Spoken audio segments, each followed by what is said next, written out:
Қайырлы күн жақсыларым. Сіздермен Бауырсақ ТВ. Бүгін біз баклажан қосылған қысқыға салат әзірлейтін боламыз. Өте дәмді және өте оңай жасалу жолымен бөлісетін боламыз. Видеоны соңына дейін көріңіз. Ол үшін бізге 500 грамм баклажан, 800 грамм қызанақ, 400 грамм бұрыш және аскөк, сарымсақ, тұз, қант және май қажет болады. Барлық қажетті заттардың грамдарын астына описание бөліміне жазып кететін боламын. Ең алдымен барлық көкөністерімізді турап әзірлеп аламыз. Баклажандарымызды, яғни баялдымызды, егерде ұсақ болатын болса, домалақ күйінде қалдырсаңыз болады, немесе ортасынан бөлсеңіз болады. Өз еркіңізде. Мен кішкентай саусағымның көлемінде етіп, жуандығын солай қалдырдым. Қалған барлық баялдыларымызды да турап аламыз. Бұл рецепт өте қарапайым, дайындалу жолы да өте оңай. Жаңа видеоларды жіберіп алмасы үшін арнамызға тіркеліп, қоңырауды басып қойыңыз. Баклажандарымызды турап болған соң, үстінен шым-шым дәмі сезілмейтіндей ғана тұз сеуіп, бетін жауып қойып қоямыз. Тәтті бұрыштарымызды да ішіндегі дәндерін алып тазалап алған соң, өзіңіздің қалауыңызша турауыңызға болады.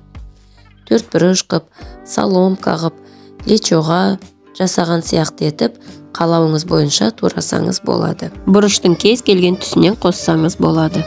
Қызанақтарымызды үлкен бөліктерге бөліп алдым. Қажет емес артық жерлерін алып тастауды ұмытпаңыз. Оны да өз қалауыңыз бойынша кез келген пішінде турауыңызға болады. Туралған баялдыларымызды бір араластырып сығып қоямыз, олардың өзінің шырыны шығатын болады. Ол қажет емес, төгіп тастаймыз. Менде артық ақ желкен болды, оны да салатқа қостым. Ақ желкен, аскөк қосу өз еркіңізде. Ұнатпасаңыз, қаламасаңыз, мүлдем қоспасаңыз болады. Сарымсақтарымды ұсақ өткіштен өткіздім. Егер сізде сарымсақ майдалайтынның арнайы құралыңыз болса, сонымен майдалап алсаңыз да болады. Қазанымның түбіне кішкене ғана түбін жабатындай етіп, сұйық майды құйып, оған баялдыларымды, баклажандарымды қуырып алдым екі жағынан. Көп адамдар баклажаннан салат жасаудан қорқады. Дұрыс қуырылмай, пісірілмей қалатын болса, уланып кетеді деп жатады. Сол үшін де 2 рет осылай алдымен қуырып алдым, одан кейін барлық көкөністермен бірге қайнататын боламын. Алайда баялдымен бұрыннан жұмыс жасап жүрген болсаңыз, бірден қуырмай, барлық көкөністермен бірге қайнатсаңыз болады. Енді салатымызды қайнатуға кірісеміз. Ең алдымен туралған қызанақтарымызды таза қазанға салып, үстінен қант, тұзын салып, бұқтыратын боламыз. Видео ұнаса, лайк басып, комментарий қалдырып, арнамызға тіркелуді ұмытпаңыз. Қызанақтарымыз бүлкілдеп қайнай бастаған уақытта үстінен тәтті бұрышымызды, баялдымызды және сұйық майымызды салып араластырамыз. Қақпағын жауып, барлығы бірге қайнаған сәтін күтеміз. Барлығы бірге қайнаған уақытта үстінен сарымсағымызды және ақ желкенімізді салдым. Және отымызды баяу қылып азайтатын боламыз. Орташадан баяуырақ отқа қойып, 30-40 минут көлемінде бүлкілдетіп қайнатып аламыз. Салатымыз қайнап жатқан уақытында банкаларымызды стерилдеп алдым. Менде 30 минут уақыт өтті.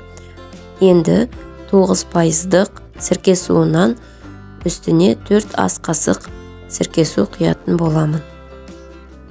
Менің дайындап жатқан бұл көлемімнен 700 граммдық 2 банка шықты.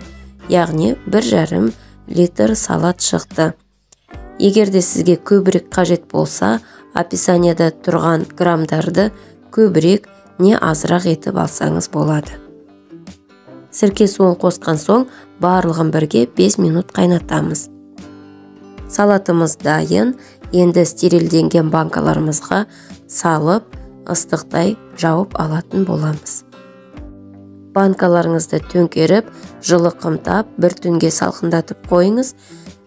Әбден салқындағанда суық жерге, қараңғыға немесе тоңазытқышқа қойып сақтап жесеңіз болады. Басқа да салаттардың, банкалардың рецептісін арнамызға салып қойдым. Видео бөлімінен немесе жоғарғы жақтағы сілтемемен өтіп көрсеңіз болады. Видеом пайдалы болса, лайк басып, комментарий қалдырып, таныстарыңызбен бөлісе отырыңыз. Арнамызға тіркелуді ұмытпаңыз. Қыста рахаттанып жейтін боласыз. Өте дәмді салаттардың бірі. Сіздер де әзірлеп көріңіздер. Ас болсын.